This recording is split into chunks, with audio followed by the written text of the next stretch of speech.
Unconventional. Unconventional. Unconventional.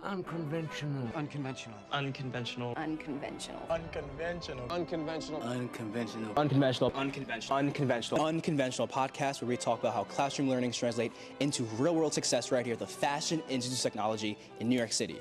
With over 3 million followers on TikTok and 163 million likes, you may know her as Wolf Girl. Today we have Audra Johnson.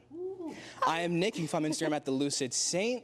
And I'm Rain. You can find me on Instagram at Castillionaire. And I'm Audra Johnson at Audra.Johnson. On TikTok. On TikTok. Before we hop in to the questions, thank you so much for coming on the podcast. Yeah, it's We had a class together about 2 years ago. Yeah. Do you remember that class? It was statistics. Not a hard class, just a No, it was just more so crazy than anything. Yeah. Like, what, that was in the computer lab too, I think, right? Oh, it was one of those classes that was 2 days a week. So one day it was in one room, Yeah. and the other day it was in another room, and I was just like, and it was my first ever FIT class. And you know how my first interaction with you, we had a group chat, and I was like, hey guys, what's your Instagram? So we could like get everything rolling, get a group chat for the class. Yeah. And everybody drops their Instagram. And then Audrey comes out and she's like, here's my TikTok. And I'm like, why is this girl plugging her TikTok when I'm trying to make an Instagram group chat? And then I pull it up, and I think at the time you had like 2-point-something million. I think it was like 2.4 million when I first came to FIT. Yeah. Something And then I'm like, that. oh, that makes sense why you're plugging your TikTok. Dude, But then I was also like, you know what? I still need your Instagram so we can make the group chat. That's true. I don't know what I was thinking about. I think it was also just like first coming to FIT, I was like, I want people to know who I am. No, you didn't. And now I just don't really. You It is did it what in it a is. nice, subtle way. Nice little subtle way. Just Was that your first class ever? I think it was a Monday. if it was a Monday, then yeah, that would have been my first class. That was the only class we ever had together too. It's crazy. Well, what major are you now? I'm AMC. Oh yeah. Oh, okay. So yeah, You're AMC. too, right? Yeah. Do you take classes online? No, I take. So next semester I lined up a few. So I'm like, my Mondays are completely stacked. So it's like 12, Oh, I thought you were gonna say free. No. That is horrible. 12 to 9 p.m. I have classes. Tuesdays I have a 9 to a 12, and then I have one online class. Because then I wanted Wednesdays through Fridays completely free to have like an internship, in-office job that I'd be able to go into. Yeah, so you can have a nice balance. But Yeah. I remember wanting to ask you a billion questions when we had the class together. I never got the chance to, but here we are now. You are the guest. We have a podcast, so I could ask you every single question that I can think of. You have a lot of achievements. Today we're going to focus on being an influencer, obviously, and of course becoming a model, a real model in this crazy industry, and you're in the middle of New York City. So you started your TikTok account in 2019. I read an article about you from the publication. Oh God. When I make it to LA, and you said you first downloaded TikTok as a joke. And I hear that so much, and it's always like the successful people that have like 1 million followers, like, oh, I downloaded this as a joke, and then they're like, I did it for the memes, I did it for the memes, I did it for the lols, I did it just for fun, and then before they know it, 100,000 followers, 1 million views, and then you said you had no set plan. You just wanted one video to go viral, and you obliterated that goal without you could even imagine. You did your research. I'm scared. Kudos, I mean, what else do you know? Of course I did my research. What else do you know? Oh, Audra, last night, like the last 3 days, I was scrolling through TikTok, Instagram. Like, I think I liked something from like 2 years ago. I was like, I hope she knows this for research. And I looked there at LinkedIn, not that much stuff there. No, I'm so bad at LinkedIn. I really do need to get better at it. I was like, let me go to LinkedIn and just like see everything. And it was like, oh my God, you posted a meme on LinkedIn. It was like when you're looking for internships and they say you want experience, but you need that internship for experience. Yeah, no, I mean, it's just, I don't know. I'm really bad at the corporate world. I'm trying to get better at it. And it's so funny because my dad's always like, go on LinkedIn and make some good connections. You should really connect with my friends that I've done business with. And I'm like, I'm just a girl. I'm just a girl, guys. There's a class dedicated to just building your LinkedIn portfolio. There honestly should be. Like, how to like actually. We have one. Wait, is there actually? It's called multimedia. I took it with Professor Kokinos, and we actually had to film a podcast for the class, make a digital business card, and also work on a portfolio website and build your LinkedIn. Why is that not like a required class? It is. Audra. No, it is not. I've been looking at all the required classes when I sign up for this. I will tell you the code, and we'll get you into that class. Because that class, I mean, without that class, I probably wouldn't have been like, you know what, let's actually do this podcast. Or my LinkedIn would honestly be like an AI image of me, or like oh my God, a selfie. But of course, we have to open up with the story behind Wolf Girl. This Wolf Girl persona, how did that even come about? I know you said you downloaded TikTok as a joke, but how did you transition into becoming known as the Wolf Girl of TikTok? Oh my God. I guess, okay, so it was 20, 29. So I started making videos like 2019, but then like 2020 pandemic hit. I was just like really starting to like be like, oh, okay, I'm gonna start posting on TikTok as a joke, not really take it too seriously. And I don't know, like there was like that POV format that was getting really popular back then, like the POV, like you're a mafia boss's daughter and I'm in love with you. And like they were so bad and they were just so unendingly cringe.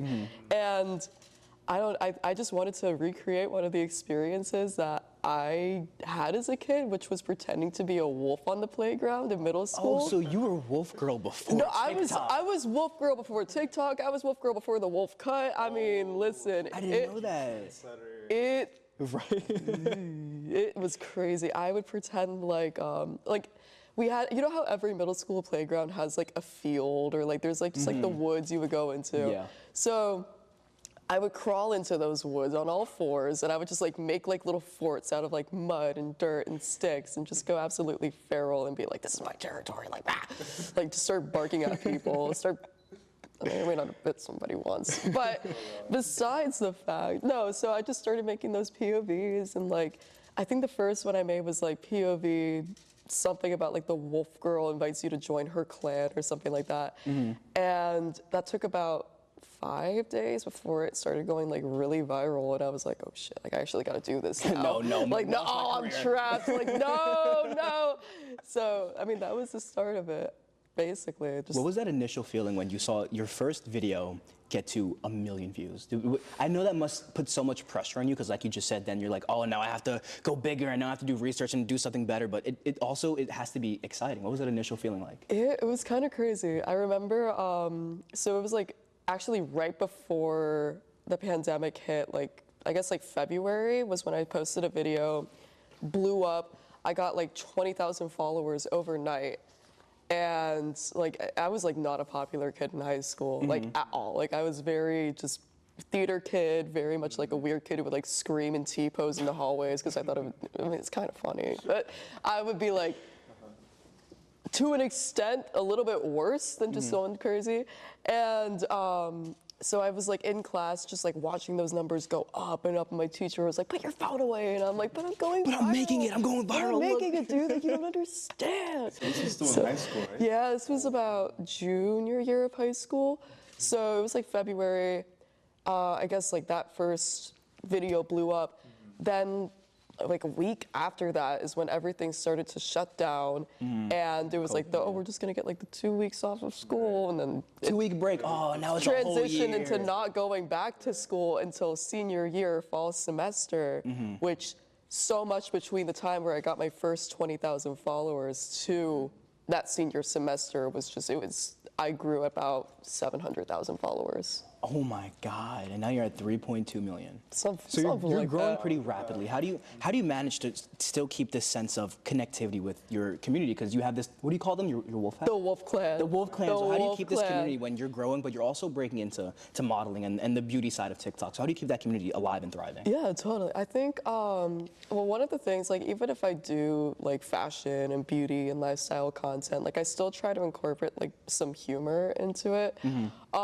Because, like, you know, I'm as much as I want to stray away sometimes from the idea of like, oh, like I'm the wolf girl, like whatever, it's always just gonna be part of like who I am, and it was a really fun part of my life. Well, you know how Instagram now has like those live broadcast channels? So I made one called like the Wolf Oh my Clan. God, yes, I saw that. Yeah, I did see that. And so you're like, if you don't like my recent reel, you smell, or like something like you smell bad. Prove your loyalty to the wolf pack. Prove your loyalty to the clan. So. Oh, it's like through little like fun things. Like sometimes people would be like bark at me in the comments, and I'm like, oh, you know, like just like going a little bit crazy with that. But I don't know. I like everybody who follows me from the Wolf Girl. Sometimes it can be hard to like see the comments who are like, oh, you used to be so funny and now you're not, and then like whatever happened to the Wolf Girl, or like we want her back, and like, hey. It's very difficult to do Wolf Girl videos in my tiny apartment where my super is gonna yell at me for screaming. Stop barking! No, literally, he lives across the hall. He would hate me. He already does hate us. there's not a lot of space in a New York City apartment to do the wolf hop side by side. I'm not gonna like rent out a studio every time I want to make a wolf girl video. So usually like every now and then on an offshoot or offshot, whatever it's called, I'll be going back home like over break. My parents downstairs, they'll hear like the wolf hopping upstairs, They must they're be like, used to it. They must be used to it. oh God. My mom, she was at first like, what is going on up there? And now she's like, I want to hear that. I want to hear that you come home and you make those wolf girl videos. And I'm just like, why would you want to hear thumping on my floor from my room? Isn't that a little suspicious? At least she knows it's you being the wolf girl. Right, yeah. Yeah. No. In person, though, have you gotten recognized ever since? Like when you came back to high school, did people recognize you? Saying, "Oh my God, oh my look God, at you." It was so crazy. So like I wasn't popular, and then like that instantly made me like I had people coming up to me on the first day going back after COVID who were like, "Oh my God, like you're the wolf girl, like oh my God, like you're TikTok famous." Like these freshmen would come up to me and they would like start asking to take pictures with me, and I'm like, What's happening? what happened? Yeah, like what is this? No, and it was just weird because my high school, I did enjoy my experience there, but it also felt very superficial in the way that they like praised people for like just putting them on a pedestal for being like a really popular student athlete or like being a TikToker, and suddenly like that gave you an amount of fame and like superiority on that high school scale where you're just on this pedestal versus like there were no groups where it's like you were really just appreciated for being a real person or like being yourself. It was all sort of like you had to fall into one specific category. So it's like in high school when people would recognize me, there would be the people who were like really sweet about it. Like they were just like, oh, like think you're really funny, think that's cool. And I'm like, thanks. And then there were the other people who would be like, let's make TikToks together. Let's do this. How can you do this for us? And I'm like, And they never talked to you before that? exactly. Wow. Yeah. Do you get recognized here in the city, but also on campus at FIT? Yeah,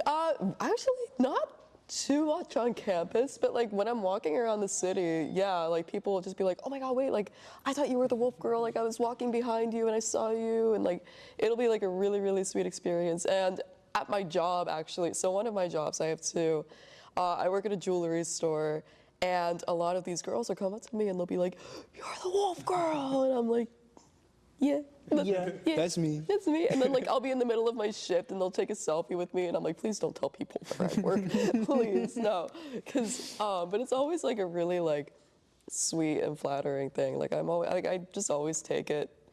I don't want to be like, I'm humble about it. But like, I'm never going to be like, what do you want? Or like, no, I don't want to take a picture with you. Because it's like, those people are like who got you there in the first place. You have to be like really appreciative at the end of the day, or else it's gonna be like, what, you're mean to your fans? What And then you get those comments. I met her in person and she was like, no, I'm not taking a picture with you. She's awful. She's a horrible person. And I'm like, I hope not. Any bad experiences with a fan or just somebody who knew about you? I don't know. I'm trying to think. A lot of my bad experiences are mostly just like through comments online, and especially like because of like how I've wanted to go into modeling and like I transitioned over from comedy to that sort of thing, or like the wolf girl mostly to that sort of thing. People are like, oh, like you're not pretty enough to be a model, or like you look like you have like some sort of like disease, or like what was it? Like I was posting like oh, was it like an outfit video the other day, and people were like, oh, you have like SSRI eyes, whatever that means, like no clue, like antidepressant eyes or something. And I'm like, okay. That's such a complex like hate comment. No, yeah, like what? And then like I don't know. There's people who are like, oh, she looks like she has like Down syndrome, or like she looks like she's like an idiot. And I'm like, dude, like just what do you know about me? Like you literally, I think the biggest thing that people comment that I don't like is how they assume that like because I have a lot of followers on Instagram and TikTok, that like I don't have to ever worry about money, and that I'm suddenly like this rich, like one of these girls who's able to live in like a high-rise penthouse and be like a clean influencer and like go to Equinox when like I can barely afford Planet Fitness. Like, no, it's like I work my two jobs. I have like a night job as a hostess, my day job, I work at a jewelry store, and I'm a student in between, and I'm doing modeling on the side, and I also like, I'm just trying to do so many of these things because my parents, like, they support me, but they're not gonna like pay for absolutely everything. Yeah. And I'm so glad that they don't either. Like, I'm so glad that like I actually have to work, and I work 7 days a week. Like, I barely get a day off unless I get off early in the afternoon. Sometimes I'll work like 2 jobs in the same day, so I'll be up from like 9 a.m. to 11 p.m. just working. Unless you're a student, that's, Yeah. that's a rural lot. New York City, like, Yeah. life, though. It really do. No, yeah, it is. Because rent's expensive as hell, but In that's that like tiny apartment. no, literally in the shoebox.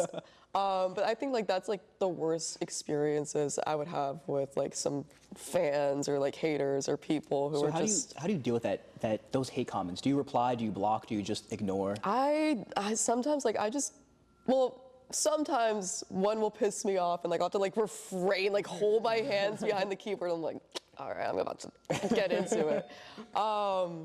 But no, most of the time, like I just like choose not to like look at them. I never like respond to it. It's just not worth the time. It's not worth the energy. Like only time I'll ever respond to a hate comment is if I'm like making a video with my friend Corey or Ree and somebody's like saying something mean about them, and I'll be like, hey, all right, now we're going. Yeah, now it's not coming from me, now you're coming from my you can come- friends. you can come after me. Yeah. I don't care. You say something about my friends on site. Like it's no. So I feel like that's just one of the worst things. Has there been a time when you were like, you know what, I'm done with social media, I'm done with this content, I'm just gonna delete my account or just take a break? Oh God, yeah. Well, like when it was really blowing up, like senior year of high school, before I came to FIT, I went through such a phase of just like, do I want to continue this image? Do I want to like start completely fresh when I go to college and just have nobody know about me and like be able to start everything over? So like for a while, like I just like, and like even now, like sometimes like I won't post as often, but it's not because I don't want to. It's just because I'm busy in my day-to-day life.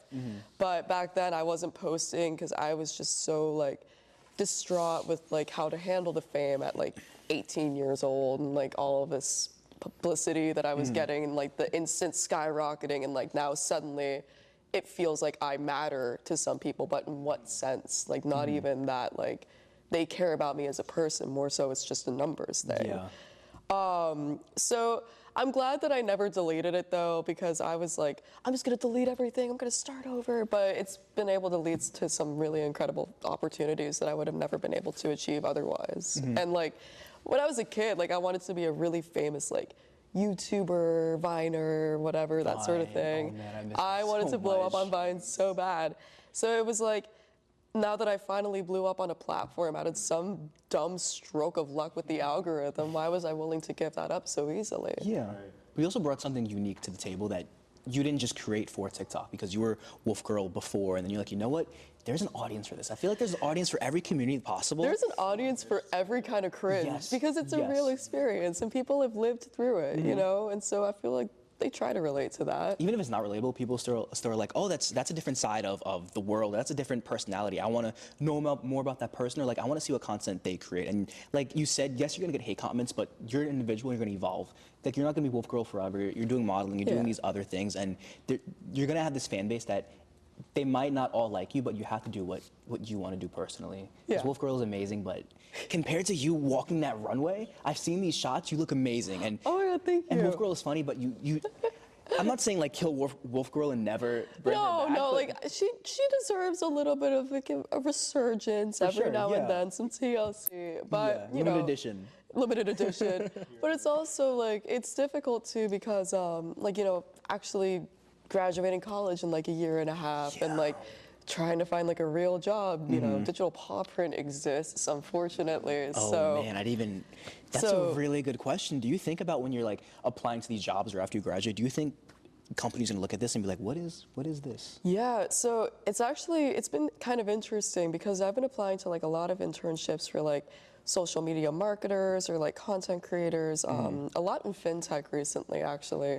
and how a lot of them are like, oh, well, how do you have the experience in this? I just have utilized it and just show them my page and I'm like, yeah, this is what I have. Yeah, I did the Wolf Girl stuff, but because of that, I've been able to get really good at, strategical analysis, how to work the algorithm, how to follow trends and all of this sort of thing, and like do public outreach, do communications with these clients who want to do brand partnerships with myself. And like all of this experience, I've been doing for myself for the past 3 years, and I've had like over 3 million followers from it, so why wouldn't I be able to do it for your page? Or like, why wouldn't I be able to have those same sorts of ideas on like how we can get you to grow as a company in the market? So before, like, I don't know, I used to be kind of afraid of it, but I just turned it more so into a strength because... embrace it. Exactly, you have to embrace it. You can't delete anything forever. You like can't, once it's there, there's gonna be some way to find it. Yeah, you can't like private your account when you're going for an interview. Like, oh yeah, my TikTok is there, but it's private. But it's private, like you can't It's see private. it. They're like, you have 3 million followers, and I'm like, oh, don't worry about it. Don't worry about it. Don't look at me. No.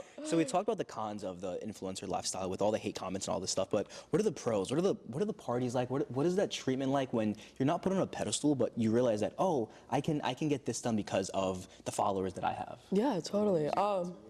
It's kind of crazy. Like parties and like a lot of like influencer events, I don't really get invited to. Really? Yeah, so I was with like a few like social media agencies. I'm currently with one right now, and so I'm just testing the waters with them, seeing like how they work for me, that sort of thing, with a trial run. But in the past, like a lot of these influencer agencies, like they've underworked or sold me, like overworked me, and like have just not really gotten me the best deals. And in terms of like events and like all this sort of thing, like I'm not like on the list, so get me on the list, please. But no, I don't really go out and party too often. I'm just like too tired all the time. But like one of the cooler things, like a couple of things I've done, like I've gotten like free helicopter ride experiences around New York City, like a free boat trip in the Hamptons once before. For my birthday, I partnered with the Standard Hotel, so I got a free hotel room in exchange for content posting for the night. It was a deluxe queen. For the grill next to it, me, Corey, and Ree, my 2 best friends, we got like, I think it was like $600 to $800 comped dinner for the night. Wow. So, this was your 21st birthday, right? 21st birthday. There's no better way to celebrate 21 than this story. Oh my That God, is crazy. it was so sick. So we just like, we're filming the whole thing, taking pictures. I was delivering my promised content that I signed a contract for. And one of the guys who was helping us, like I think he was in charge of like the whole restaurant, social media aspect of it. He was like, oh yeah, like the steak tartare is my favorite. And I'm like, so you want some? Like, I'm not gonna eat all of it. So I ordered it for him. And then another like host, he came up to us and he was like, yo, like I run Lebain at the top of the Standard. And it was my 21st. I wanted to go to Lebain. I wanted to get the experience. I wanted to maybe see some people fall into the pool, contract every disease known to man. So he was like, where are you guys planning on going tonight? And I was like, well, I wanted to go to Lebain, but we were thinking about maybe Mr. Purple or et cetera, et cetera.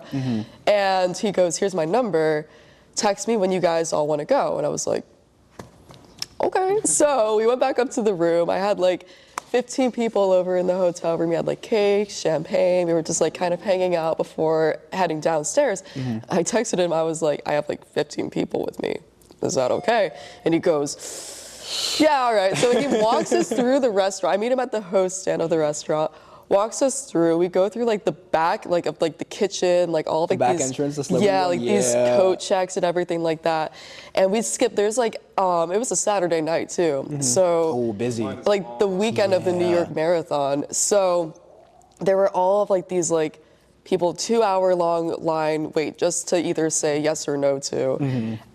Skipped everybody behind them, skipped the bouncer, and we all got in through the elevator. And we just got into Lebain 5 seconds flat. It was so easy and it was so sick. So that's been one of the cooler experiences. It's really like followers are like this new form of currency. Have you seen those videos where it really is. It's kind of crazy. There's this video where this guy created this app and it says like, oh, I have 50K viewers, but like it's all fake. He has no viewers. Really? And he like goes to the bouncer like, look, I have 50K viewers. Tell your manager I'm famous. And then all the girls like just surrounding him. And he talks about like it's like a social experience because nobody's gonna an experiment. Nobody's gonna really like notice him or let him in until he shows like, hey, I have 50K viewers on this, and it's just a fake app, and like anybody can get it, but it just really shows that this new currency is followers, this new currency is engagement, and like to hear that story, that's so cool, that is so amazing, and those are the pros of this influencer lifestyle. So I'm glad you had that experience, not just that experience, but for your 21st birthday. Yeah. I mean, now for your 22nd, you gotta Not for my 22nd, I want a spa day. I just want to sit back Something and relax. chill. My bones are hurting now that I've turned 21. My back's already giving me issues. You didn't even graduate yet. Not yet, but I'm soon hoping. We graduate at the same time. Oh my God, we're gonna see each other on stage. You think I'll do the wolf hops across the stage? Please do. People dare me to at my high school Audra. graduation. Audra, please do. Listen. Hard cut to her doing it. No, listen. So like, are we actually? Listen, I might shake on it. No, maybe. But you know, writers, when they're writing articles or content for a newspaper, for a book, they get writer's block. Yeah. Have you ever experienced content block, influencer block, when, yes, you're making videos, but you look at it and you're like, you know what, I'm not proud of this. Oh, this is an old trend. And if you do get that, how do you overcome that? Does that just lead to weeks of no content, or do you just try to do something unique, do something that is either wolf girl related or is a trend that you see on TikTok? Yeah, totally, all the time. Like when I was like really in the height of like wolf girl, like I was getting like 1 million views on like each video. It was a lot because people would expect me to crank them out like once a day, and like I was like struggling with like senior year of high school, like really just trying to like apply to colleges and like figure everything out with what I wanted to do in my life. And I had like all these brand deals and like money flowing in left and right. The creator program paid a lot better back then too. So that's like, yeah, so that's what was able for me to be able to save enough money up to afford my first year at FIT, basically out of pocket. Wow. But a lot of people are like, oh, like, why didn't you, or like, why don't you have like a big penthouse, like a big apartment, a big whatever? Because all of that money, it straight up just goes to my college tuition and making sure that I get a degree, which I've also been clowned on for that, like by other influencers. Yeah, that's the question I had. Why did you, like, great choice, but why did you choose to go to college? I see so many influencers, once they get that following and they're like, you know what, I'm famous on this platform, I'm getting brand deals, I'm getting money, why do I care about college? So what made you choose the path of going to college while still pursuing the influencer lifestyle? One of my really close friends, Lexi, she and I were talking, and like she's a photographer, we were getting coffee, and she told me like, the modern day influencer is gonna die out in like 5 years, 5-10 years. Like it's really just like a big booming thing now, but where is it going to be in the future? What new app is going to take over? Like, or how little are people going to care? So I think the biggest thing at the end of the day is like, I want something that's sustainable so that I'm able to like support a family for like the rest of my life and not be a family YouTube vlogger, content creator, like exploiting my kids for views. And off too nowadays. No, it's been crazy. It's one of the biggest things too was, so I had an experience with an influencer. I'm not gonna say who, what, when, where, why, or how, but she was like, oh, why are you going to college? Why are you getting your degree? And I told her the same thing. I was like, you know, I also really just have an affinity for like marketing, and I feel really good about like microeconomics and that sort of thing. And it's a passion that I have. And she goes like, well, can't influencing, like, don't you make enough money from that? Like, isn't that good enough for you? And I'm like, well, when you can find me the brand deals that'll pay me for the rest of my life, where I'm never gonna have to worry about that again until retirement, and even after, then I would gladly take them. Let me know. But it's such an unpredictable market. It's such like an ebb and flow sort of thing that's constantly going. And I'd rather just have the traditional sort of like, I have a degree to my name, might want to get a minor, might want to go for my master's. At the end of the day, like that's just, it still applies. Like it's old fashioned, but that's still what jobs are looking for, really. So I don't know. I like FIT. It's in-state tuition too. Yeah, what made so you that kind of helps. besides in-state tuition? What made that was it. What made you choose FIT? Because you talked about you have this experience with marketing because you do social media, but FIT is known for fashion, for graphic design, and all this creative things. Yeah. So what made you specifically choose FIT to go to college at? It's so oh man, when I applied, I was definitely in a lot different of a mindset because of like TikTok and because of like the whole fashion. Like I want to move to New York. I want to become an influencer, really make it big, be able to like have all these opportunities while I'm going to school. I applied to FIT because if I didn't, I would have most likely gone to the Naval Academy, because my dad, my grandpa, my sister they all went to the Naval Academy, and that was supposed to be like really my top choice of school. I was supposed to go be a surface warfare officer, just like all of them have been. Huge shift, and I had to basically like, you know, beg my dad. I was like, Dad, please, for like 2 years to like let me apply to FIT, because at first they were like, oh, it's a two-year intuition, because that's like what it's advertised as. And I was like, no, I swear, it's like it's 4 years. You get your bachelor's, I promise. But You get 2 degrees. yeah, you get 2 degrees. Yeah. Which is awesome. Now he loves it. Now he's like, all right, I get it. But I think New York. At first, I came here for like the whole like the glitz and glamour, the lifestyle, the experience. I wanted to be able to do all those things.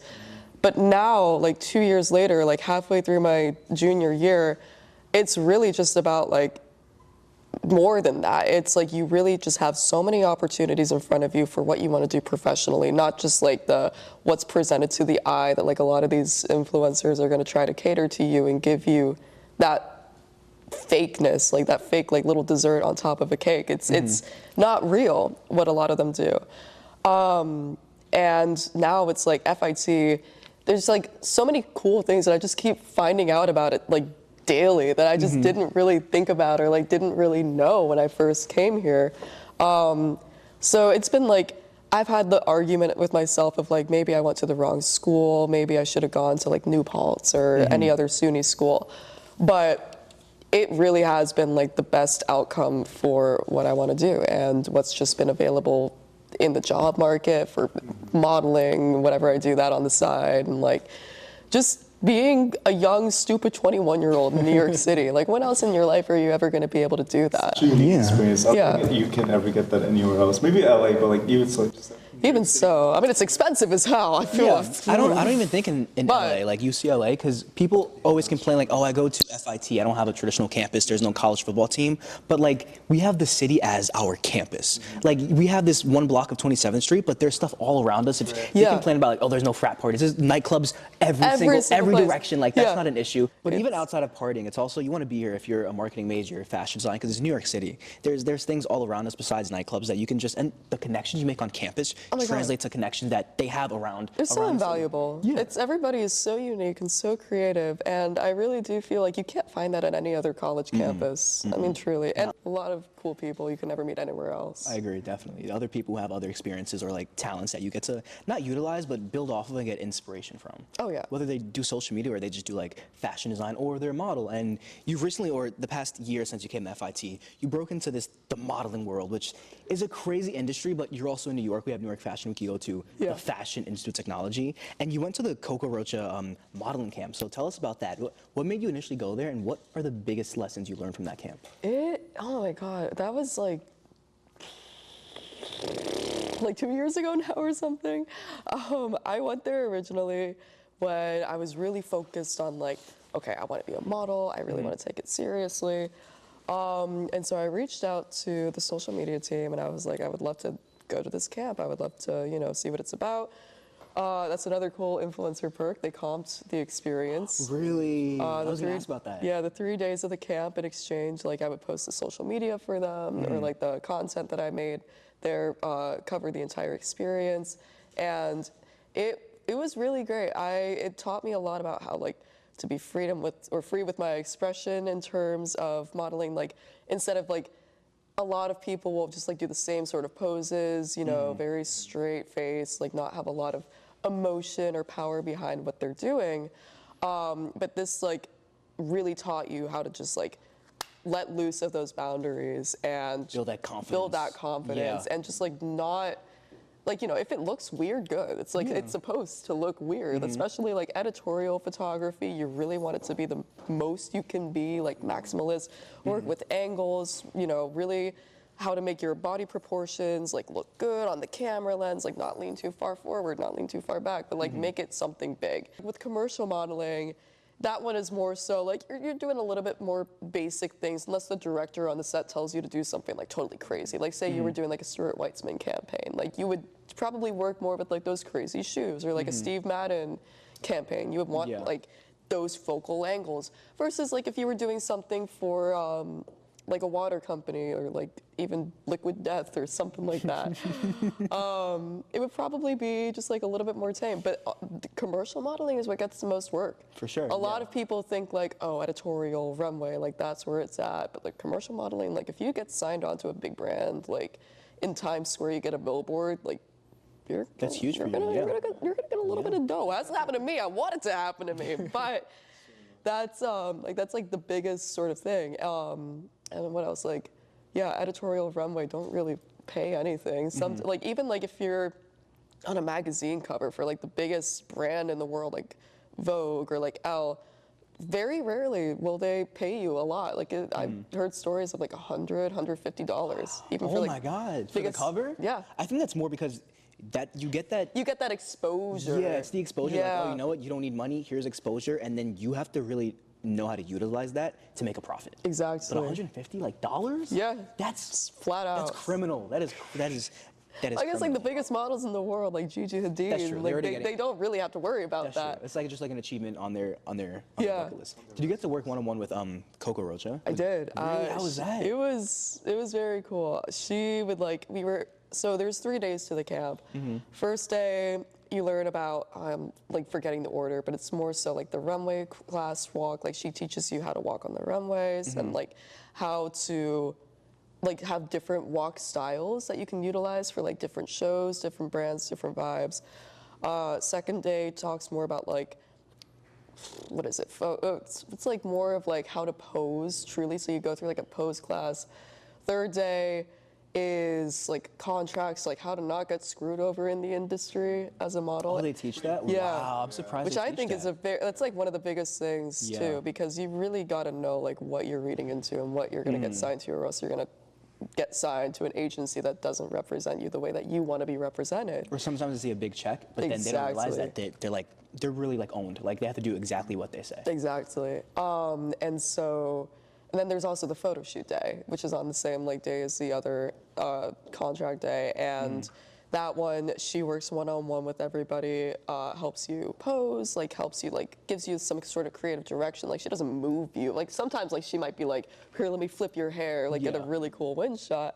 But at the end of the day, like you're taking everything that you've learned and really just utilizing it to create the best result that you can, which is what she's taught you, like using that knowledge and getting a really bomb photo shoot out of it. Like when I went, you know Nigel Barker from Top Row? Yeah. Yeah, I saw the video, yeah.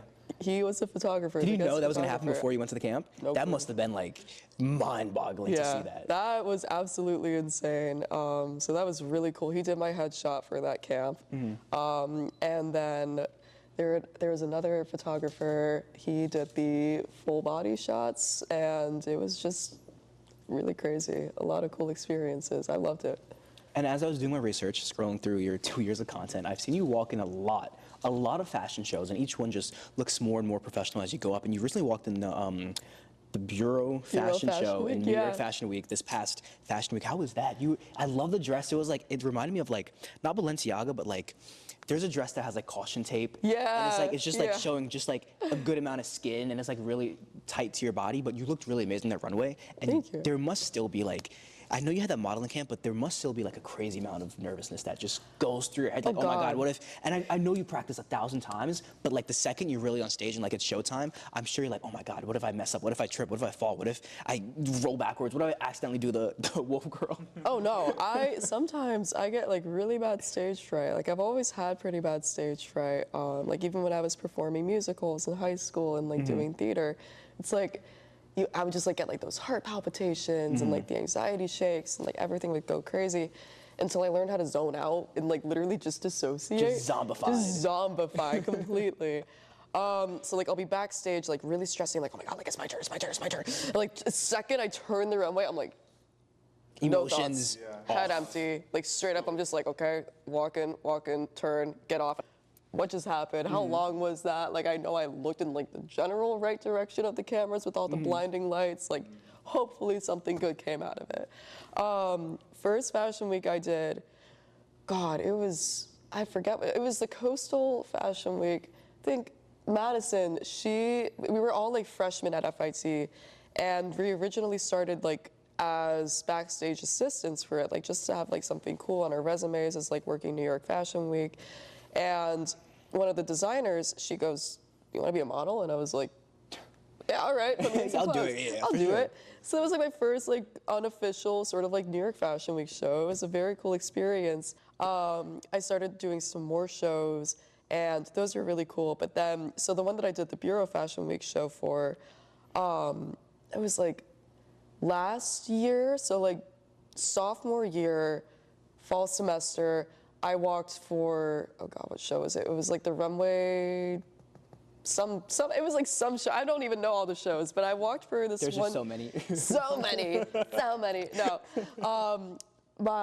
So one of the designers, her name is Desi, she was one of the people who, you know, during the castings, she liked my look and wanted me to model for her show. And I was like, "Oh yeah, I'll do it." It was really cool. It was like a very, very sleek, like evening wear sort of line.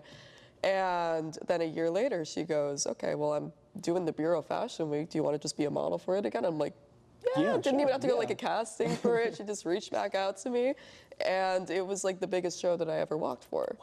It's those little connections that you don't realize are gonna pay off, that really pay off, and then you're like, oh my God, that's shocking, but you kind of like understand it because you made a name for yourself and you made these huge connections. But talking about LinkedIn, you really should have posted. I know I should be better at LinkedIn. Don't get on me for it, please. I'm just a girl. We talked about Madison Collins from Prima Donna. She was our we had her on 2 episodes ago, and you were in the very first issue of Prima Donna for an article called Canceled, which was written by Madison. Yeah. Having millions of eyes on you, have you ever worried about being canceled for something like a misunderstanding? Oh God, yeah. I mean, I've been canceled in the past for very stupid reason. So during the TikTok like Wolf Girl videos, the format that I would do those in was like the 3x speed feature on TikTok. So back in like October of like the same year that I blew up, like 2020, there was this one guy, he was like attacking me and he goes like, "I made the 3x speed content popularized. I made it funny. You should be crediting me," and like, "Oh, you're a fraud," and like, you're stealing all my ideas. Even though it was like 2 totally different forms of content. They both just use the 3x speed feature. A feature that's on that's on the app. What? Nobody owns it, right? Yeah. And like, if he's saying that to me, he's saying that to literally everybody else on the app. Go complain who's to used. TikTok, the brand. Yeah, go complain to the owner themselves. Like, it's not, you know. So I got a lot of hate for about a month. I got suicide threats, death threats, people like just like straight up telling me that I was the worst person in the world because they were all supporting him and his shit, no matter like how many videos I made, like trying to explain the situation. People will believe what they want to believe. You can be as clear as day with them, but as soon as they have a side, like they know the side that they're gonna take. So when it comes to getting canceled, that's like so many people, like Shane Dawson, like Miranda Sings, like they're canceled and like they're gone. Like, granted, what they did was awful. Like, you know, those are the people who deserve to get canceled. Don't apologize with it. Exactly. Just like, don't play your ukulele. Don't play us a song. Those are the people who deserve to be canceled. But it's for something like so stupid as that, like where it's like not even my fault. People try to cancel you, and you just can't do anything about it. People just love to hop on. People just love to hop on hate, the and like you bandwagon. said, some people really do deserve to get canceled for horrible things. No, absolutely. But something like this, people just see like, oh my God, Audra Johnson, 3 million followers. I have to hop on this bandwagon of And hate, sometimes, and then the people comments will hate just keep just going. to hate. Yeah. Yeah. You know what really sucks? It's those comments that are hate that get the most likes, the most engagement, and then other people see that. That's the craziest thing, though, is that you don't want to delete those hate comments because they give you the most engagement, and that brings people interaction to your page. So even though, God, like this thing sucked, I had people telling me to die, I gained 200,000 followers in a month from that entire scandal. And that scandal, as if I were like actually part of something big. Like, that was the craziest thing. Was it like, worth in the end for 200,000? bad publicity is good publicity. I mean, any publicity is I think good a certain publicity. amount of bad publicity is good publicity. Yeah, exactly. I mean, it gets your name out there at least, kind of, sort of, and it took me from having like 800,000 to 1 million followers. Wow. So that's what turned it over. That was the push. How did you end that? Not that beef, but how did you end that? I just stopped addressing the guy. I just stopped like even like making a big deal out of it. And I think that's the biggest thing. Like when it comes to getting canceled, like, yeah, like you have to just be careful about like what you say and what you do. But I feel like as long as you're a decent person in real life, that's gonna translate online. And like as long as you're not Miranda Sings messaging minors, you're gonna be just fine. Like and that's like the biggest thing. Like just be the same person online that you are in person. Don't like have a dark side where you're just like having like a hate page and like spreading all this celebrity gossip, because you never know, like if it could leak and suddenly people are like, oh, this is you better own up to it. Being canceled's a crazy thing. It's like internet culture. It is what it is. It's something that I feel like we're never gonna turn back from, because it started with like big celebrities like Kevin Spacey, Bill Cosby, and then it went to, oh, this influencer said this 20 years ago, or this influencer did this. And that's the thing. Like Yes. it's so crazy. Like having somebody be a totally different person from who they were like 10 years ago, unless it's like something like completely awful, like Shane Dawson's like situation, like that, it's whatever. Like if they were a kid when they said something, you're gonna make them apologize for it because it was caught on film when they're like, what, 25 versus 10 years old at the time? Like, I feel like, yes, you should hold people accountable and they should apologize to a degree, but not to the point where it's like saying something like, I don't know, like, oh, you're stupid, like 10 years ago. Don't make them apologize for it now. Versus like if it's like a really bad issue, then yeah, absolutely. Totally get that. They should be held accountable for their options. But people take cancel culture too far nowadays and nitpick on the smallest little things for influencers instead of the bigger issues that need to be worked on. Yeah. I think, anyway. The things that are either behind the scenes or, like you said, sometimes influencers, I think is a lot of reason why people won't like either approach you or somebody else to think, oh, they're going to be a whole different person than they are online. Oh, yeah. And they don't want to meet. People think I'm crazy. Yeah, they don't want to meet their. Well, they're right, but also like. they like never meet your idols. So they're like, you know what, I just won't come up to them. But when I met you, you're really nice. I met Corey Strike. She's amazing. I met Saman. I met Emily Tressa. They're all amazing. Oh my God, they're amazing people. People definitely just have like this perception of influencers, like, oh, this is going to be the most horrible person ever. But it really depends on the individual. Like, I mean, based on the way I dress too, people always come up to me and they're like, yeah, when I first met you, I thought you were going to be I don't know if I can say a B word.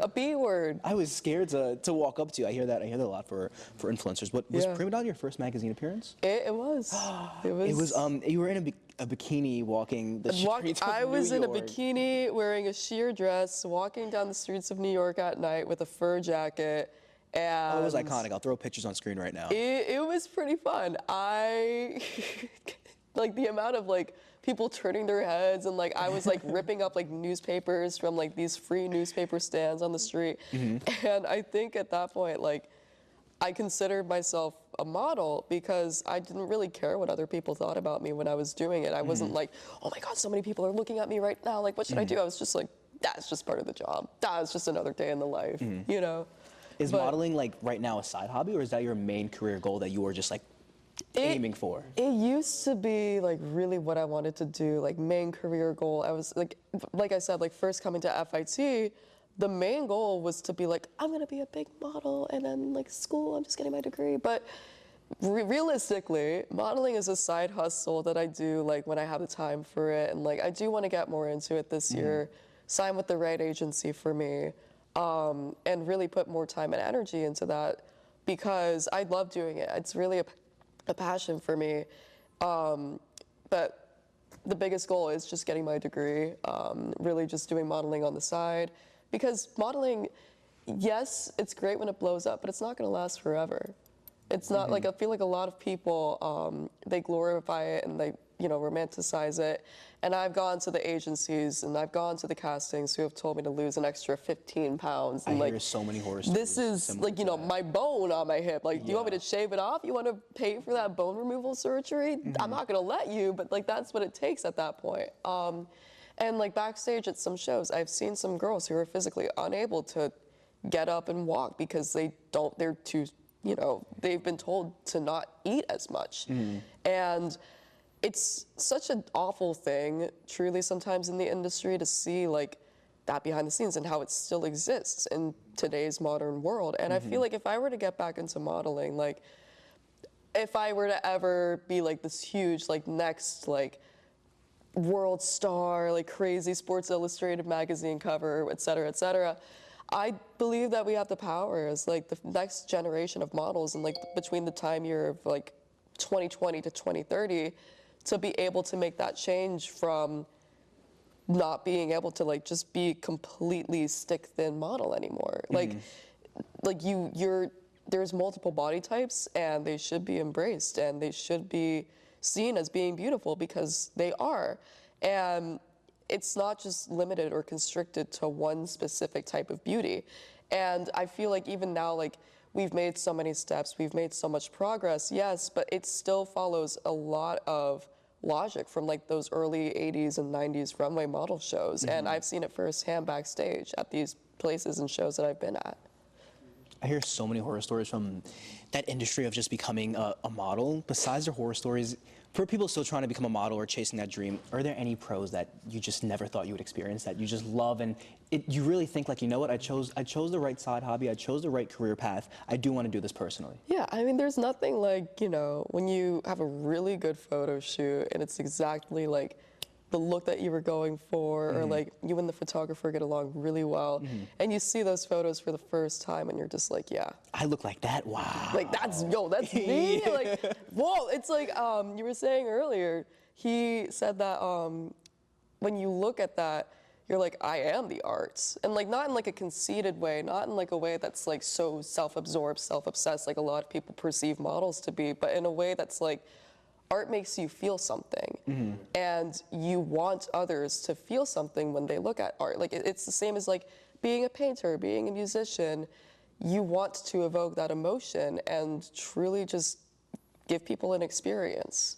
And I think like the right photo shoot, the right outfit, the right makeup and hairstylist, and all those sorts of things combined with you just like really being able to express that freely, and sometimes like, even if it is like a commercial photo shoot where you're just doing the most basic things, somebody's gonna feel some way about it. Yeah. And like editorial modeling where you're able to just do the most insane things ever, that's going to evoke some emotions, and that's the goal at the end of the day. And when I get that feeling, and when somebody's like, yo, that photo shoot, fuego, I'm like, that's what makes it all worth it. That's how I know that like, I did the right thing at the end of the day, because I truly do love it more than anything. So it's really about that team of individuals around you that Exactly. they're not just they're not just yes men. They're not like you have to do this. They're really here to support you, and you make that connection with them. So you feel comfortable on camera. You feel comfortable getting your hair done by them, the makeup. So it's really the people around you that. And it's like it's a whole team effort. It's beneficial for everybody. Yes. It's not just like, and that's like the worst thing is when some models just fully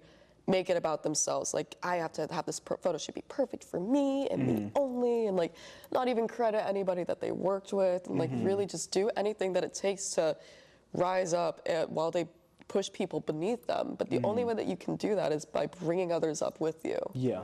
That's literally the only way. That's another thing people fear when they approach influencers is their ego huge? Am I just like a peasant if I talk to them? Should I talk to them? I think that's a lot of reasons why you won't have more people approach you, because I'm sure you're walking through these halls like, oh my God, that's Wolf Girl. But they don't want to say anything because like, you know what, I'm just gonna text my group chat and be like, I saw Wolf Girl. But then going back to being an influencer, you get a lot of cool things you talked about from brands, and you went to the most recent Gov Ball, which Kendrick Lamar performed at. I did. And it was sponsored by TickPick, the ticketing company. Yeah. And you snuck your friend Corey Streck into it. And you were sponsored to make content, right? Yeah. And then you told them how you snuck your friend in, and they commented like legendary. I can't believe they commented that. No, I mean, listen, so it was like these wristbands, right? And like they had like the little sliding things. It wasn't like, and they made it hard to get off. Like when you go to music festivals, they put like a little wristband on you, and once you put that on, you can't take it off. They made it hard to get off. So we were like, I went with Ree the first day because I was only able to go Saturday and Sunday, even though I had the 3-day pass. So Ree, she hurt her shoulder. So the next day on Sunday, which was when Kendrick Lamar was playing, she wasn't able to go. And so we were like finding this YouTube video for like an hour long. We were looking through it, like, how do we get these things off? Like, what can we do? And we finally figured it out.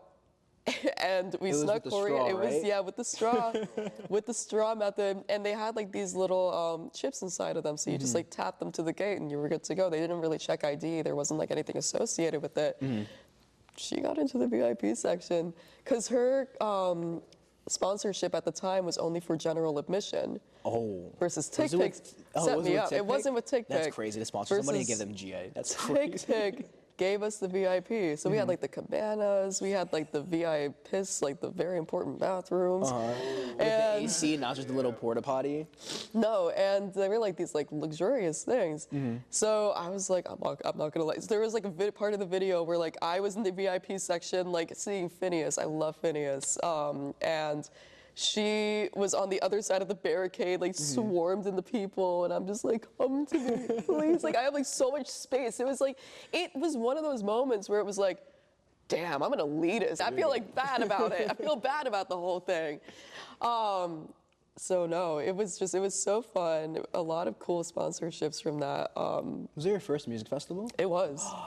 I First feel like music Gut Ball festival. is the best place to start in New York City because it's not as crazy as like Rolling Loud and it's not as big as Coachella. Oh my God, I saw Odessa and I was freaking At Gut Ball? At Gut Ball. In the Wow. VIP, I was so close. I was freaking out because I was so close to the stage. And another one of those like elitist moments, I was like able to like look back and see the crowd of like 2,000 people just like stretched back. Meanwhile, VIP only had like 400. No, VIP is worth it. And I'm like, even for the bathroom alone, my favorite but also worst story of going to a music festival, I went to see J. Cole at Rolling Loud in New York City.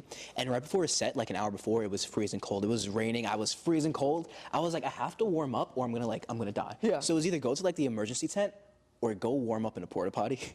So I chose the porta potty for like 20 minutes. I was just standing there. Gotta do I what mean, you it was gotta worth do. it. It was J. Cole's my number one. I got to see J. Cole. And once you're like in that crowd with like 1,000 people around you, you're not cold, you're not warm. It's just, you were there for the music. But Exactly. honestly, it's worth that extra either to get a sponsorship or the extra few $100s to get VIP for the Thanks, bathroom thanks. situation, for the space situation. So, but Gut Ball is like the most perfect place to go. Is Coachella next on your list?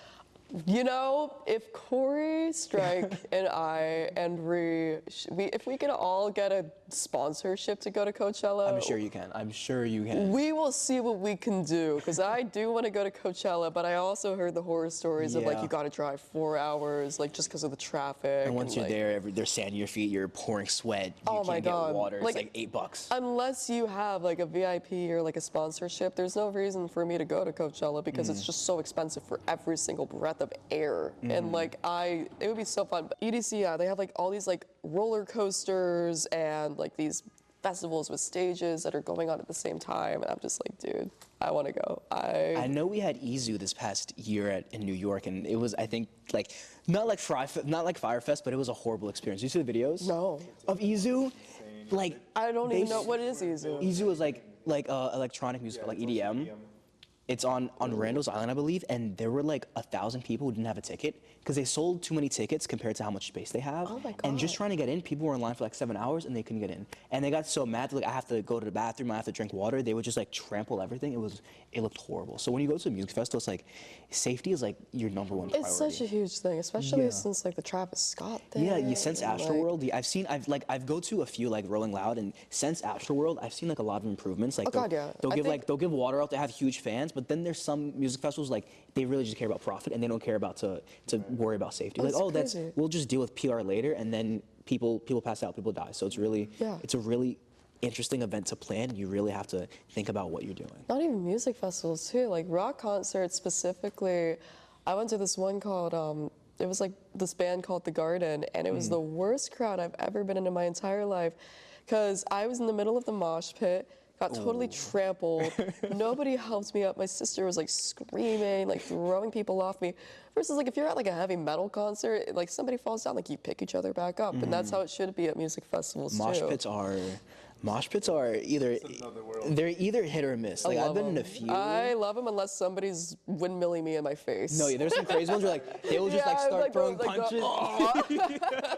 That's like if you go to like a heavy metal rave. That's where you see like the crazy stuff. Like I've seen some like they throw ladders and chairs. I'm like, Oh no. God. I think as a marketing student, especially when we have like classes like PR, you work on like creating PR packages. Yeah. So what is it like when you're on the other side of accepting PR packages? We have to create one. And I also something I noticed about in every class when we have to do something like a marketing campaign, they're like, don't just pay influencers $1 million to get this marketing out there. Have something else. So what do you feel in that moment? Where like, yeah, don't pay influencers. You're like, wait. Well, actually, it does work. Sort of. It's I don't know. Ever since like I've started taking those PR marketing classes where it's like, here's how you make a press package to send to an influencer. Like, it's not that I didn't have like an appreciation for them before, but now I look at them, like recently I got one from L'Occitane, like I always do them like once every month. And I'm just like, somebody made this like for me. Like, Oh, there's a such lot of thought that goes into such a huge thing. It's crazy. Like they have like the letter, the customized letter, the products, and it's like, oh my God, like I'm gonna be in this industry. So it's like a very, I don't know how to say, like just like a weird moment. Surreal like, moment. You're like, very wait a second. surreal. I've been Yeah. on both sides. Double, because I'm on both sides. Like I'm gonna be going into it, but I'm also like on the receiving end of it. I'm like, oh, let me just work at a PR company and send packages to myself at that point. Like, I feel like you definitely have that edge because you've experienced both sides to make something cool that you know that somebody's really gonna actually appreciate. But is there a dream brand that you really want to be sponsored by? ooh. Yeah, or work with, yeah. You know what? If I could get sponsored by like Yves Saint Laurent or Chanel. Wow. Or Always possible, especially when you're a Dior. model, absolutely. Oh, you know Absolutely. what? That would be, if I could model for Yves Saint Laurent on the runway, that would be the dream. That's would be the is that dream the end goal? sponsor. Is that when you're like, you know what? I'm done. I did it. I retire now. No, end goal is if I'm, oh man, there was like, so one of the things Coco Rocha told me, she was like, back in the day, whoever was the opener for the Marc Jacobs show for New York Fashion Week was like the next like big top model. Like the Really? huge big deal. And so it's always like, New York Fashion Week, oh, you think I'm gonna model for like Marc Jacobs? Like that's, I don't know if it still stands true. That would be a lot of fun to deal with. You know what, the Yves Saint Laurent, I would say I could be satisfied with that. I would take it. I'll be I like, wouldn't yeah, say I'll do it. no. I'll do it for Yeah. One cool brand you work with was Anchor. For some reason, I'm a very tech savvy person. Yeah. I saw you work at Anchor. How did that come about? Did you reach out to them or did they reach out to you? They 'Cause I know just reached out sometimes to me, yeah. when there's like press packages or PR packages, sometimes it's you reaching out to them. Like, hey, this is my audience. This is what I can do for you. But sometimes they find you. So how did that Anchor one come about? Yeah, they just emailed me. It was in the middle of all my heights, my peak, and oh my God, I'm washed up now. No, they were like, hey, like, do you want to use some of our products? We'll pay you for it. And I'm like, I need the money. Bet. So, and I got 2 cool charges out of it. And Yeah, you it get to keep was the products. That's really cool. It was a paid deal too, so it was a lot of fun for like a 30-second video. Paid my rent for the month. It was nice. But yeah, it's like, but also the thing with like sponsorships and videos, it's like they're very rare in how they come up. So it's like, it's being an influencer, yeah, you get these like huge brand deals and like sometimes they'll pay a lot, sometimes they won't pay anything. It's so unpredictable, truly, especially like just like how constantly the market is changing. You never know like a brand's budget, you never know if they're gonna be able to do the same as what they did last year. It really is just sort of like one of those things where it's, you never know. Hence getting the degree again. Like, it's, if I could never worry about it for the rest of my life, if I knew I had like a $5,000 deal coming in like once every month, I'd be like, all right, I'm set. But it doesn't work like that. And that's the biggest thing that a lot of people, I think, misconceptualize. Yeah. Have you done the actual outreaching portion where you reach out to a brand? Oh yeah, all of my emails mostly, like unless like my agency that I'm trying with right now or the agencies that I've been with in the past, unless they like directly have a client list that they reach out to and try to get sponsors from, I'm the one who reaches out to all of like the people, all of the, as I create my media kit, my press kit, all of these sorts of things, and I pitch myself to these brands basically as a product. Do you think your major AMC helps with that? Oh, absolutely. Really? I mean, it taught me how to make a media kit in the first place. I think you chose the perfect major. I know we have fashion design and everything else, but AMC, when you're an influencer, you learn, like, we're talking about pure packages, Yeah. you learn both sides, and then you benefit from either sides. You basically learn how to market yourself, like as a product. Not just a brand, but yeah, because when you're an influencer, you become your own brand. You become this entity that is Audra Johnson. You have to really not sell yourself because it's really about your engagement, like what you can do, but you have to like know how to present yourself in a way that's business professional. Not just, hey, yeah, I can get 1 million views overnight. Yeah. It's this is what I can do. This is what I did do. This is why you would work with me. Yeah. No, and it's so funny too, like having like that name to like what your brand is. There was a minute where, so my first name, Audra, it means storm in Lithuanian. So I wanted to change my name, my stage name, my little TikTok name to Audra Storm. But sounded a little too raunchy in a way that I can't say on camera. So I was like, you know, I'm just gonna keep Audra Johnson. It has a nice ring enough to it already. You know? That's branding, because you don't want to like get it through a million followers and change your name, and then somebody Exactly. searches You for can't you, and change then it. You can't do that. You just got to stick to it and be like, well, this is what I started with. This is what it's gonna be. It's like if Dior were to change their name to like Duncan tomorrow. Like it wouldn't be the same thing. Not in the slightest. I agree 100%. You know what I want to talk about? What? Fit or flop. This mini-series that Audra and Corey Strike did in the beginning of the semester. And on this podcast, we talk about the beginning of the semester so much, because so many influencers or just students are like filming what an FIT student wears or what a fashion college student wears on the first day of. Yeah, and there was one video I didn't realize got 10 million views, and it was done by an FIT student. Yeah. And Fit or Flop was such a cool, like, it wasn't just like, hey, what are you wearing? What are you doing? It was like, why do you think you have the best outfit on campus? You had a sign and everything.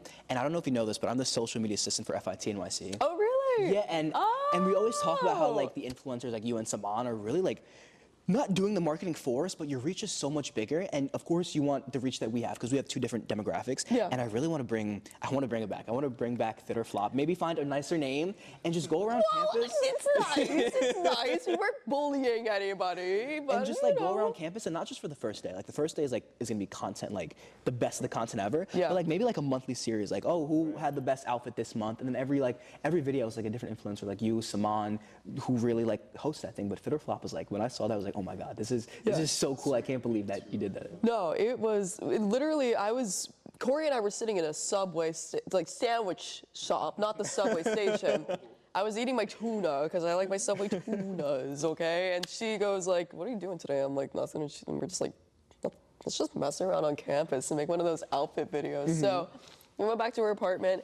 I made the sign in like 5 seconds with like her cardboard and like these markers, and we were just like, all right, guess we're doing this. Let's do it. And I just like got up on a chair out there and I started screaming like, who wants it? Like, let's go. And just like going absolutely berserk with it. And it just like, it was a fun little thing to do, because it was different than the standard like, Yeah. what are you wearing today? Like, what's the outfit? Because like you don't really want to just be the same as everything else. You gotta have a little bit of fit or flop. Like, why is your fit fitting? Why is your flop flopping? Why anything? You know, I could be down to bring it back. I think we just both have ADHD and ran out of time, or like didn't have enough time to like. And you did it like on a whim. Yeah. So imagine you had like the professional setup. Yeah. Like Are you down? I would do, if I had a professional setup, I would go crazy with it. But it would be like, maybe next semester we'll have more time, because I literally only have like a half an hour like on Wednesday afternoons between the time I would get out of class to the time my shift at work started to like be able to do all of it. And we would have to like hustle to get it filmed on both of our phones, because we tried filming the same we edited the same video. We tried posting the same video to both of our platforms, and I wasn't able to monetize off of it because TikTok marked it as stolen content. Oh, wow. Because Corey posted it first. That makes sense. So we had to like strategize and just be like, okay, we gotta have these clips, but how can we edit it just like differently? And that took a lot of time. But I mean, if there were like some sort of professional setup to it, I think it could go a lot more smoother than us being like, what do we do? What do we do? What do we do? With like a microphone back and forth. A microphone, a real camera, and not just a sheet of paper that says. Not just a sheet of paper, not just one of those lav mics that like bursts your eardrums because it has really bad connection. Yes. Yeah, those Amazon ones that are $15. Oh God, the ones that like you turn down your headphones the second they turn on. Yeah, absolutely. But that's just such a cool thing that I would definitely. I feel like there's so many things you can do with that. It's so funny. It's just so stupid. Like you gotta be able to like go to FIT and laugh at yourself a little bit, because I feel like it's a great school. Some people take themselves way too seriously, I feel like, especially in terms of like, I have to be the best dressed on campus. Like, yeah, have your fit day, have your fit check. But don't like make others feel bad for what they're wearing. Oh, that is true, yeah. Like, cause like there's such a hierarchy to it too. Like, people will just like go out and like, I think with fast fashion too, it's like, yeah, there's like a fight to get rid of it, but when you go to a place like FIT, the trends are constantly changing. You constantly want to be in style and you want to fit in with other people.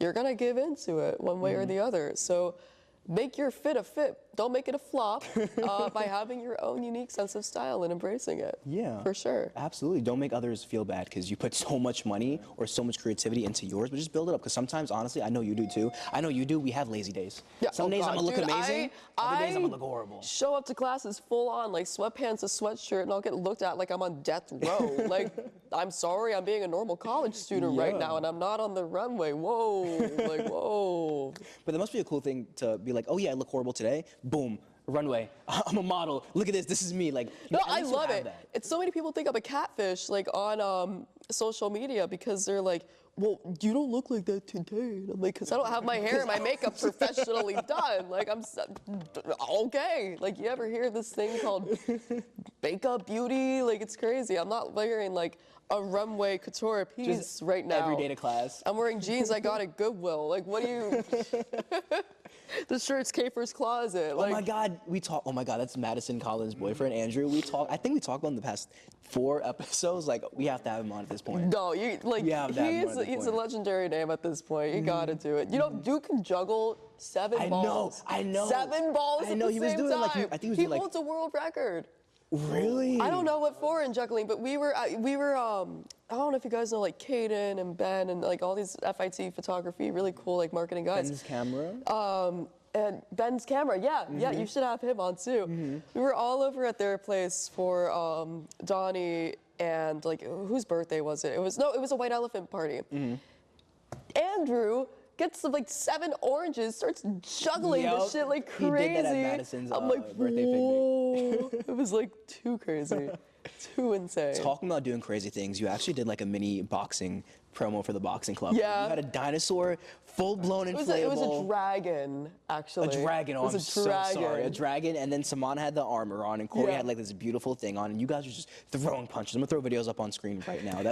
I wish I was there to see that. Just imagine being in the breezeway, like, oh, I gotta go to class, and there's a dragon fighting Oh, it was a the best girl thing. in full suit of armor. Like was I feel like that's only a thing you'll see at FIT. good. Only at FIT will you see something bizarre like that. But that was so cool, and I can't wait to see what you do next semester. Oh, it's the way that I was just like walking around and the thing kept like hitting people back and forth. And they're like, why are you a dragon? I'm like, I'm pretty sure I saw Another a day. video where like it started to deflate. Like, you're Yeah. like, I'm just gonna hold it up. I was gonna hold it. I'm like, dude, it's just another day at FIT. You gotta dress as a dragon. What Who else else can was you there? do?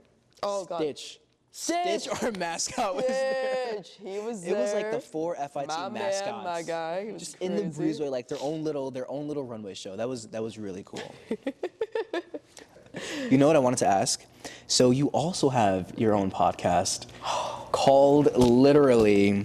Okay. We conceptualized it and we did an episode, but then we didn't have the time. However, it is being rebranded and worked on for the new year. Ooh. So we are continually working on it, and it should be dropping in the next month or so. Was that initial idea to start a podcast? Yeah, it was my friend Ree's idea. We were just like, all right, we have a lot of dumb things to say. We're both girls. One lives on the Upper West, one lives on the Upper East in New York City. Ooh, Tale of Two Cities. So literally tale of 2 cities. Like, they are completely opposite cities, sides of it anyway. And we're just dumb. We get into like a lot of dumb shenanigans, really stupid stuff. But it makes for good content. It's amazing content, yeah. We're like, here's the time that we went to Lebanon and one of us almost died. Like, just like from one reason or the other. Like, it's like, you don't really care about it, but it's like the fact that it's these 2 girls in New York City and they're friends. Like, it's just, it's basically like Sex in the chemistry City. is there, yeah. Chemistry is there. And it's a lot of fun. I Yeah. feel like we just got to find our flow and it'll be good. Before we wrap it up, we have to do an outfit check, but also we started this with Madison Collins. So I'm Okay. going to ask you what you're wearing, but also what the inspiration was behind your outfit today. So go for it. Okay, all right, little fit check. I'm not gonna stand up because I'm too tall. Get off camera. All right, boots, Depop, pants, Goodwill, shirt, Kafer's Closet, belt was Buffalo Exchange, hair, my own, Jacket? jacket. Ooh, actually, yeah, this is my favorite jacket ever. So, this I got at a thrift store when I was visiting my cousins up near Buffalo, or Rochester area, and so I got it for $50, and Very it's vintage. a Jeff Hamilton NASCAR 50th anniversary jacket.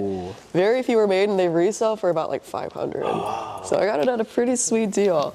The purse, I think it's Wolf and Badger or something like that, but my friend Ree gave it to me for my birthday, and it has like the chain, it has the little studs on it, and like the inspiration for the look is like very like 70s, like 80s hair metal, like classic rock punk sort of thing. I just love that era, like Motley Crue, Docker, Skid Row, like all of those sorts of musicians, and like that vibe and energy. It's like, I love conveying it in my day-to-day life because it brings a lot of confidence and it's fun, and there's like, you can be messy and chaotic and still have a good time. And it's very concise. It matches all together. Not too much black. We're like, oh, she's emo. But Right, yeah, but like enough black we're where you're like, oh, she's edgy. yeah. So you achieve that for sure. For today, I have the Palomino Jordans, of course. Okay.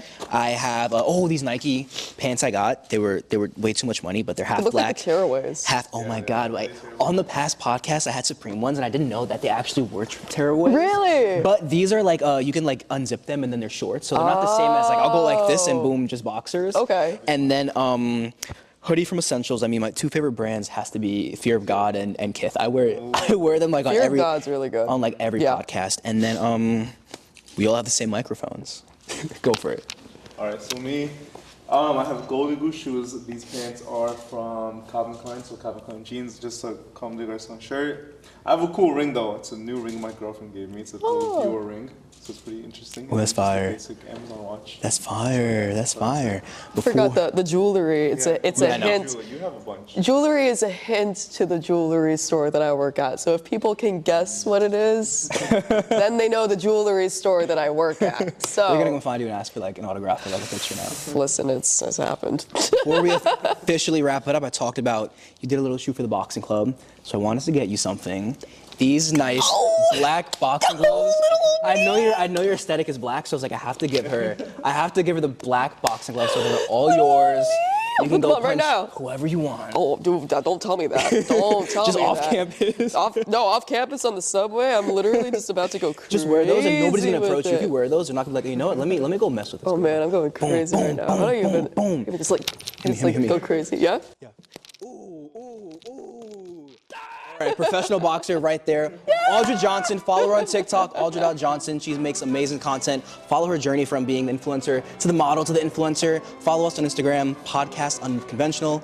I've been Nick. We will see you guys next time. Adios. Peace.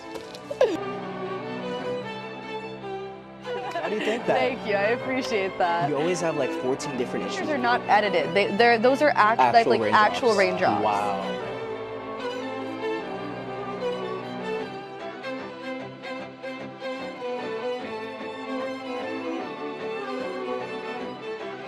What are you looking at? No.